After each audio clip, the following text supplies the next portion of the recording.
Hi trainers, welcome to Top-Deck-Akademie. I'm Ellis Longhurst, the Pokemon trading card game player and caster. One of my favourite elements of the Pokemon trading card game is building my own deck. It's a great way to advance your gameplay, so today I'm going to show you how to build a deck on PTCGO, or the Pokemon trading card game online.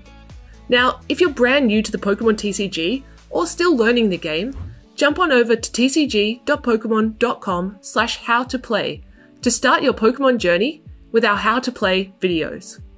Alright, in this episode of Top-Deck-Akademie, I'm going to share with you 5 steps that you can follow to turn your favourite Pokemon into the hero of a Pokemon TCG deck. In step 1, we're going to choose the hero of our deck. In step 2, we'll identify the core components that make up a great deck.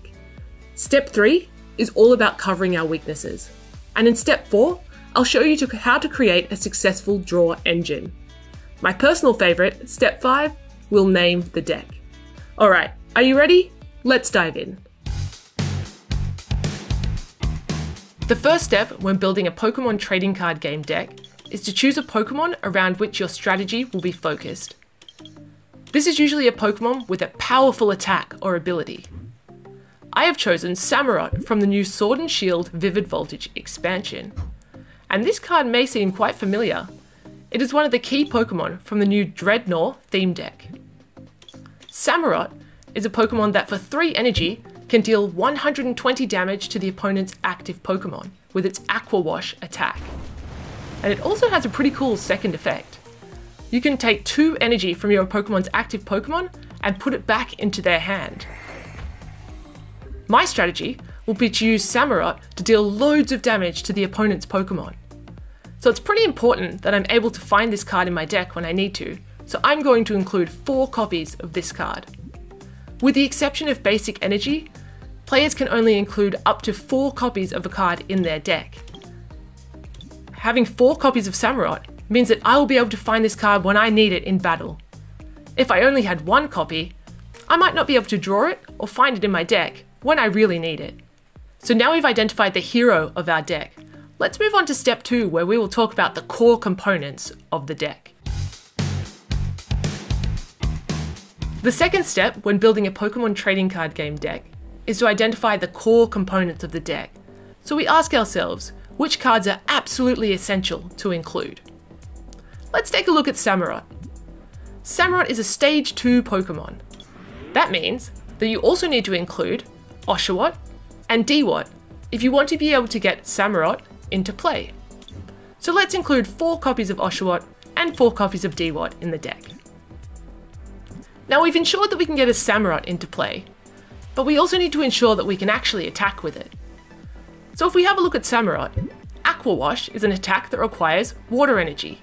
So of course, we need to include water energy cards in the deck. Instead of only including 3 energy cards, I have chosen to include 10. And this is because I'm probably going to have to set up more than one Samurott during the game. And I also want to be able to draw and attach an energy card every turn. Let's have a think about what are some of the core components of a deck that you might be building to make a hero out of your favourite Pokemon. Some Pokemon might require a tool card in order to best execute that strategy, or a supporter card, or perhaps more than one energy type. Now that we've identified the hero of the deck and some of the core components, let's talk about ways that we can identify and mitigate our weaknesses. The third step of the deck building process is to identify and mitigate any potential weaknesses. One of the inherent weaknesses of a Stage 2 deck, like the Samurott deck that we're building, is that it can often be quite slow to get a Stage 2 Pokemon into play. Remember, one of the rules of the Pokemon trading card game is that you cannot evolve a Pokemon on the turn that you played it, or evolve it more than once per turn. This means that it will take 3 turns to get a Samurott into play. 1 to play Oshawott, a second turn to play Dewott, and then a third turn to evolve into Samurott. The best way to speed up this process is by using the Rare Candy item card. This item card allows you to evolve Oshawott straight into Samurott, bypassing Dewott. It's a pretty powerful card, so I'm going to include 4 of those in my deck, and reduce the copies of Dewott from 4 to 2. Now let's think about other potential weaknesses of this deck. And one revolves around the rule that restricts energy attachments per turn. In the Pokemon trading card game, players can only attach one energy card to one of their Pokemon every turn. So that means that even if we can evolve an Oshawott into a Samurott in 2 turns, because Aqua Wash requires 3 energy, it's going to take 3 turns to be able to power up Aqua Wash. So for this reason, I've chosen to include Frostmoth and Snom in my deck. Frostmoth's Ice Dance ability enables players to attach as many water energy cards to their Pokemon as they like every turn, as long as that Pokemon is on the bench. So that means that with Frostmoth and Rare Candy, we can evolve an Oshawott into a Samurott and attach 3 energy cards in 1 turn. Now that's a pretty powerful combination, but we also have to think, what if we aren't able to find the exact cards that we need to get that Samurott into play? Maybe we should start thinking about some alternative attackers that we can include in the deck. Let's think about it. The best kind of Pokemon to include would maybe be a basic Pokemon, because it only requires 1 turn to set up. And of course, we're going to want a Pokemon that attacks using water energy cards, because we already include water energy cards in our deck. There are lots of choices. We could pick Lapras V, Blastoise and Piplup GX, or Ice-Cube V, just as some examples. However, I'm going to choose Keldeo GX. This Pokemon can do loads of damage for an attack cost of only 3 energy cards. And it has an ability that blocks GX Pokemon from attacking, which gives me time to set up my Samurott on the bench.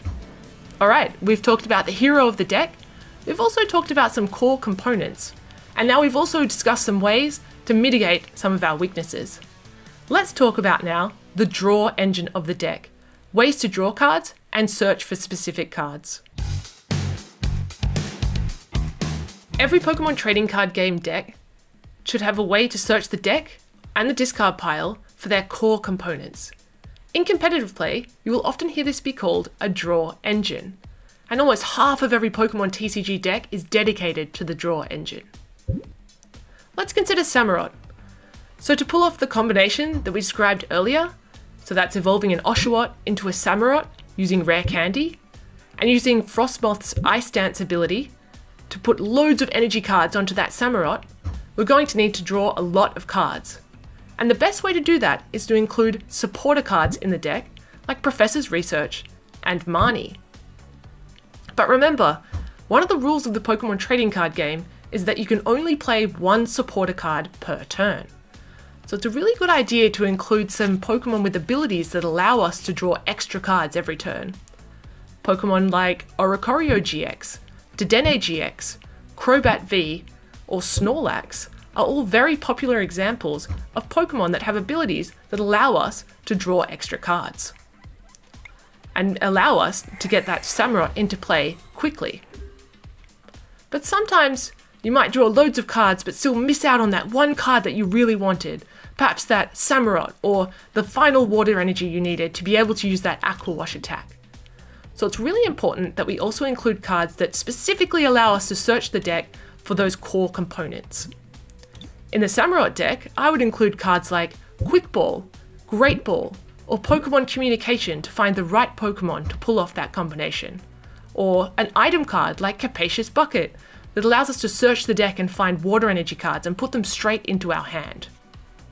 And there's one other pretty important card that I'd like to include, and that's a new supporter card from the Sword and Shield Vivid Voltage expansion, Nessa.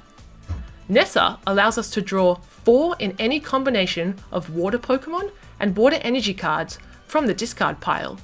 That's pretty powerful. It's the kind of card that I'd love to have towards the end of the game when maybe there are lots of water energy cards or a Keldeo GX or a Samurott in the discard pile. But perhaps it's not quite as useful at the beginning of the game when we're trying to set up all our integral pieces. So I would only include one of those in the deck. Alright, now we've discussed the hero of the deck, the core components of the deck, how to identify and mitigate our weaknesses, and we've also discussed the draw engine of the deck. Now we're going to talk about probably the most fun part, naming your deck. Alright, we've done it. We've built a Pokemon trading card game deck from scratch. The final step is to name your deck. Most Pokemon trading card game decks are named after the two Pokemon that are at the core of its strategy. So in this case, the deck would probably be called Samurott and Frostmoth. However, you can be as creative as you like when you're naming your deck.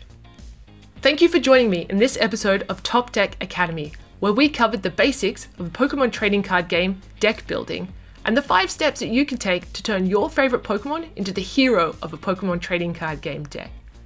Let me know what you thought on the Samurott Frostmoth deck that we just built, and also which decks you'd like to see in the future. And make sure you stay tuned for the next episode of Top-Deck-Akademie, where we're going to dive deeper into deck building with the Sword and Shield Vivid Voltage expansion. For some extra credit, here's the full deck list for this Samurott and Frostmoth deck.